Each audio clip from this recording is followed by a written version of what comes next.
안녕하세요, 쌤입니다. 오늘은 마음그릇이 큰 사람들 특징이라는 주제로 함께 하겠습니다. 인간관계에 대해서 많은 수업을 하고 있지만 그 소스가 사실 끊이지 않죠? 그만큼 인간관계는 단순하지 않고 많은 변수가 있다는 것을 의미합니다. 수많은 변수가 있지만 모든 인간관계에 적용되는 룰 중에는요, 대표적인 것이 어쨌든 내 마음의 그릇이 이제 이렇게 커지면 어떤 사람이건 담을 수 있다는 거예요. 내 마음이 크면 이 모양 저 모양 각기 다른 사람들도 넉넉히 품을 수 있고, 내 마음의 그릇이 작으면 어떻게 돼요? 아주 담을 수 있는 사람이 극소수가 되겠죠. 그래서 인생을 잘 살아나가기 위해서는 마음의 그릇을 넓히는 것에 집중하는 것이 참 좋은 방법이 되겠습니다. 오늘은 좋은 인생을 위해 인간관계가 원활해야 되고, 그러기 위해서는 내 마음 그릇을 지금보다 좀 이렇게 넉넉하게 이렇게 만드는 방법에 대해서 몇 가지 알아보기로 하겠습니다. 자, 첫 번째, 중요하지도 않은 일에 일일이 반응하지 않는 거예요. 작은 일에 흥분하고 마음 상하면 나만 손해라는 거 항상 떠올리세요, 여러분. 특히 나이 들면서 이런 생각이 더 들어요. 갈등 같지도 않은 뭐 일에 갈등을 느끼면 막 체력 떨어져, 마음 상하고 모양 빠지고 그렇잖아요. 그래서 웬만한 일은 거슬려도 차라리 무심하면 했지, 일일이 반응하지 않는 게 결국 내 마음을 지키는 일이고 좋은 인간관계를 유지하는 요령이라는 거 우리가 이제 자주자주 떠올리셔야 됩니다. 지난번에 너무 인상적인 일이 하루에 2번이나 일어났어요. 기차 타고 지방 강연을 가는 날이었거든요. 그럼 일단 서울역에를 가야 돼요. 그럼 지하철을 탔어요. 근데 어떤 할아버지가 어떤 아가씨가 앉아서 과자를 이렇게 오물오물 먹고 있었어요. 그러니까 그 할아버지가 거기 그 앞엔 가지도 않고 이 멀리 떨어져서 옆에 있는 또 모르는 아저씨한테 그 아가씨 흉을 막 보는 거예요. 요즘 애들이 뭐 배운 게 없다는 둥, 생각이 없다는 둥, 저런 공공장소에서 과자를 먹는다는 둥 이러면서 막 큰 소리로 욕을 하고 있었어요. 그러니까 그 아가씨가 그 소리를 들은 거예요. 그러니까 그 아가씨도 대단한 20대인 아가씨였는데 거기서 정말 큰 소리로 고함을 치는 거예요. 지금 내 얘기하는 거예요, 할아버지? 이리 오세요. 내 욕을 할 거면 내 앞에 와서 하세요. 왜 거기서 딴 아저씨하고 그래요? 이러는 거예요. 진짜 화통 삶아 먹는 목소리로 고함을 쳤어요. 할아버지가 그럴 줄 몰랐던 거지. 당황한 거예요. 무안하고 망신이잖아요. 그 아가씨가 거기 소리소리 지르고 있으니까. 또 근데 겁도 많은 것 같아요, 할아버지가. 거기까지 가지도 않아요, 아가씨 있는데. 계속 멀리서 그 아가씨 보고 저렇게 뭐 어쩌고 저쩌고 막 이러면서 이제 계속 욕을 하더니 그냥 내려버렸어요. 자기가 망신스러우니까. 근데 그 아가씨는 또 태연히 앉아서 계속 과자를 먹고 있었어. 와, 둘 다 대단하다. 생면부지 두 사람이 공공장소에서 서로 욕을 하고 싸워. 창피한 줄도 모르고. 그게 그렇게 자기 자신을 망신당하게 할 만큼 중요한 일인가? 그렇지 않거든요. 남이사 과자를 먹던지 말던지 무슨 막 냄새나는 햄버거를 먹은 것도 아니고 막 쏟아가지고 옆에다가 피해를 줄 만한 막 음료수를 이렇게 마시는 것도 아닌데 직접 대놓고 하지도 못할 말을 왜 해가지고 그렇게 그 할아버지는 망신을 당하고 그 아가씨는 나이 많은 할아버지를 그렇게 대하는 것도 사실 일상적인 일은 아니죠.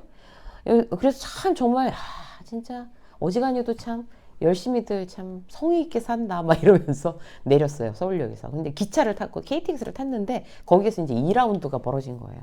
기차 타고 가는데 이렇게 둘씩 이렇게 앉는 자리인데 옆 사람이 이렇게 이어폰을 했는데 왜 이어폰 밖으로 막 소리가 나오는 경우 있잖아요. 그 소리가 이제 크게 나왔나 봐요. 저쪽 이렇게 몇 칸 저쪽 앞쪽에 있는 아저씨라서 잘 몰랐는데 그 아저씨가 KTX 승무원을 부른 거예요. 그러면서 자기 자리를 바꿔달라고. 그러니까 그 승무원이 왜 그러시냐고. 그러니까 이 옆에 있는 이 사람이 너무나 이어폰 바깥으로 소리가 크게 나오게 이렇게 몰상식하게 매너 없이 있기 때문에 자기는 너무 괴로워서 여기 앉아 있을 수 없다는 거예요. 그러면서 자리를 바꿔달라고 그러는데 그때 만석이라서 자리가 없다는 거예요. 그러니까 거기서 정말 그 아저씨가 소리 지르면서 화를 내더라고요. 소리 지르면서. 왜 내가 피해를 보면서 내가 다른 자리에 가지도 못하게 하냐고. 그러면서 뭐 여기 KTX 뭐 아가씨 말고 딴 사람 없어 이러면서 그러니까 뭐 또 누굴 불러줬어요. 또 그 사람 오고 아이고 그러니까 그 옆 막 주변 사람한테 피해를 준 건 오히려 그 소리 지르는 아저씨였어요.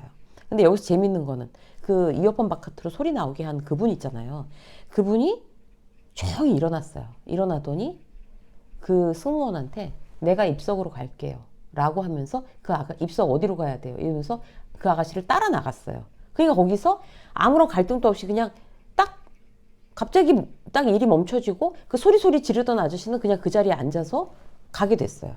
그런데 저는 이제 그 이어폰 바깥으로 소리 나오게 한 그분도 잘못한 거지만 이제 그 상대가 너무 미친 사람 같으니까 아예 상대하지를 말자 이렇게 된 거죠.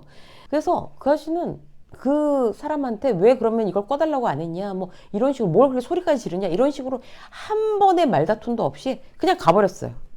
그러니까 정말 왜 의문의 일패 뭐 이런 느낌 있잖아요. 그 앉아있던 아저씨는. 아, 그래서 정말 인상적이었어요. 그런 대목이. 아, 진짜 일반적이지 않은 사람들이 참 많구나, 세상에는. 회사에서도 마찬가지예요. 예를 들어서 누군가 거슬려요? 그러면 내가 이 얘기는 안 하려고 했는데 내가 마음에 두고는 못 사는 성격이라 이래가면서 꼭 짚고 넘어가는 사람들 있잖아요. 그죠? 이건 분명한 성격이라기보다는 굉장히 피곤한 성격이죠.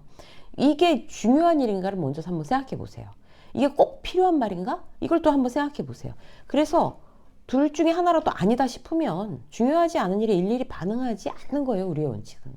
이게 첫 번째 내 그릇을 위해서 할 일입니다. 자, 두 번째, 문제 해결이 최우선 순위가 돼야 돼요. 기업 강의 가서 솔루션에 대해서 참 많이 강조해요. 회사 일이라는 게 뭐예요? 문제가 터지고 해결하고 또 문제가 터지고 해결하고 이거의 연속이에요. 결국 문제 해결이 회사에서 내가 할 업무라는 거죠. 그걸 최우선으로 둬야 돼요. 그렇게 되면 사람들과의 필요 없는 갈등이 생기지 않습니다. 문제 해결을 최우선으로 두는 사람의 특징이 뭐예요? 일단 잘잘못을 따지지 않아요. 그럴 여유가 없는 거죠. 꼭 필요한 잘잘못이라고 하면 문제 해결을 해놓고 난 이후에 그 뒤에 하는 거예요. 문제 해결에 일단 집중하는 거죠. 먼저 말씀드린 대로 남의 탓 안 해요. 잘잘못 안 따지니까. 그리고 내 변명도 안 해요. 구차한 거지 사실. 내 잘못이라면 빠르게 인정하고 사과하고 자 솔루션에 집중. 예를 들어서 회사에서 팀장이 그 팀에서 납품 지연 문제가 터졌어요. 약속한 일정이 납품이 어려워져서 위약금을 물게 될 수도 있는 상황이에요. 그럼 이제 하얗게 질려서 길길이 뛰면서 담당자 누구야? 내가 이러니까 미리 확인하랬지. 이러면서 팀원들을 막 쥐잡듯이 잡고 책임을 묻겠다는 둥. 이런 팀장은 오래 못 갑니다. 어떻게 해야 돼요? 일단 냉정하게 솔루션부터 찾는 거예요. 담당자 혼내는 건 나중에 해도 되잖아요. 솔루션 찾아서 최대한 해결하고 담당자에게 책임을 묻고 공정하게 페널티를 부과하고 이게 결국 리더로서 자기 그릇을 키우는 일입니다. 절대 잊지 마세요. 솔루션이 최우선. 이 사실을 우리는 계속 기억하고 있어야 됩니다. 사회생활 하면서. 자, 세 번째. 이해의 기술이에요. 왜 기술이라고 표현했는가 하면요. 사람이 사람을 이해하는 거 쉬운 일 아니에요. 어떻게 내가 타인의 마음을 알 수가 있겠어요. 보통 이해한다고 착각하거나 아니면 이해하는 척하거나 아주 수월한 내용, 아주 상대에 대해서 극히 일부분만 이해하면서 마치 많은 거를 다 알고 있다는 듯이 오해하거나 다 그런 수준이에요, 우리는. 그래서 우리의 최선은요. 타인을 이해하기는 어렵다는 거 일단 인정. 아주 작은 부분만 나는 이해할 수 있다는 거, 겸손하게 받아들이는 거. 이게 첫 출발이죠. 그리고 몇 가지 이해 폭을 넓히기 위해서 원칙을 가지고 있는 게 중요해요. 그 원칙이라는 거를 예를 들면 첫 번째, 그럴 수도 있군. 아, 너는 그렇구나. 이게 기본이에요. 이게 뭐예요? 타인은 그 사람들 개개인마다 전부 다 나랑 다른 가치관을 가지고 있다는 사실을 시시때때로 떠올리는 거예요. 예를 들어서 회사에서 야근했어요.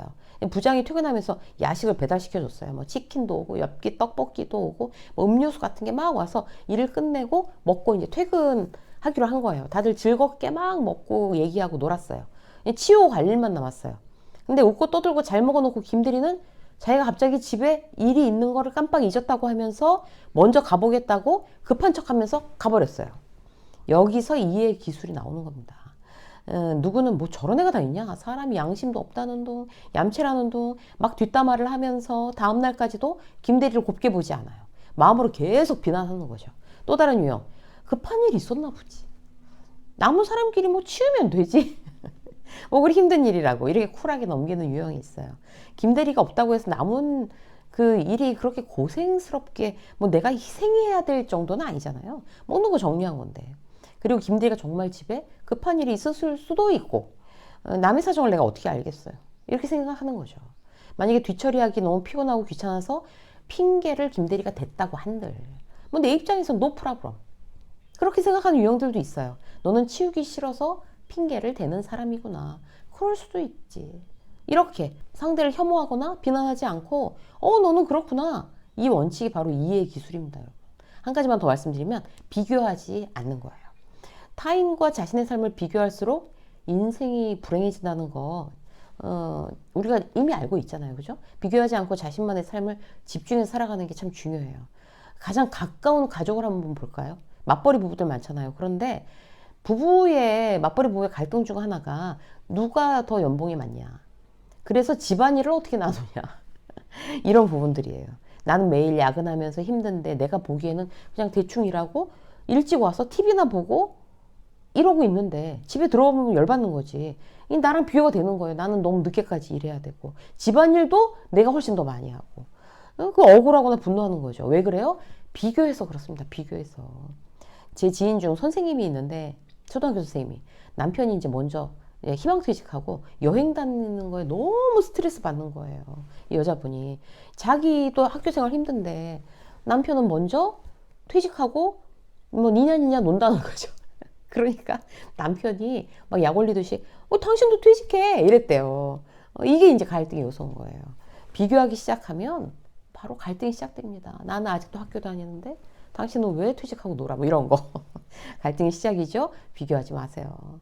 나는 나고 난 나의 인생을 사는 거고 아무리 배우자지만 배우자도 타인인데 타인은 타인이라는 사실 그게 바로 이해의 기술 중에 하나입니다. 유쌤의 직장 수업은 여기까지 하겠습니다. 고맙습니다.